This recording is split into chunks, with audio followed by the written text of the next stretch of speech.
আমাৰ স্কুললৈ কাৰণ আজি ৰিপাব্লিক ডে পতাকা উত্তোলন হ'ব তাৰ বাবে আহি আছোঁ আৰু এতিয়া পালোহি আপোনাৰ বৰগাং এতিয়া ৰাতিপুৱা চাওকচোন কি সুন্দৰ পৰিৱেশ আহি আছোঁ আপোনাৰ এতিয়া বৰগাং পালোহি পুৰা সুন্দৰ পৰিৱেশ এটা আপোনাৰ এতিয়া একাপ চাহ খাব মন গৈছে চাহ একাপ খাই লওঁ ক'ৰবাত ৰখি ব'লক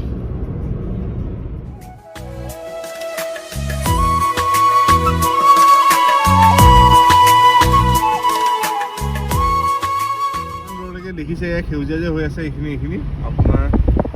গোটেইখিনি আপোনাৰ আলুৱে হয় জিঞ্জিয়াত আলুৰ কাৰণে বিখ্যাত আৰু এয়া আমাৰ চিত্ৰচাই কিবা এটা কৈ যাওক নমস্কাৰ সকলোকে আজি পবিত্ৰ গণৰাজ্য দিৱস উপলক্ষে সকলোকে আন্তৰিক শুভেচ্ছা জনালোঁ আজি ভাৰতৰ ৭৭ সংখ্যক গণৰাজ্য দিৱস ইতিমধ্যে ৭৬ বছৰ পাৰ কৰিলে ভাৰতবৰ্ষই সংবিধান গৃহীত কৰা আৰু আজি ৭৭ সংখ্যক গণৰাজ্য দিৱস 1950 চনৰ 26 জানুৱাৰীতে ভাৰতবৰ্ষৰ সংবিধানখন কাৰ্যকৰী হৈছিল আৰু তাৰ পৰা আজিলৈকে গণৰাজ্য দিৱস সুন্দৰভাৱে চলি আছে গতিকে পুনৰ সকলোলৈ গণৰাজ্য দিৱসৰ শুভেচ্ছা জনালোঁ ধন্যবাদ ছাৰ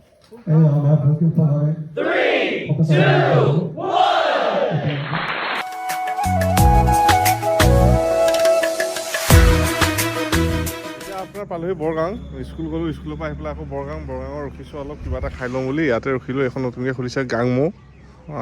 চাওঁ কেনেকুৱা হয় জনাম ব'লক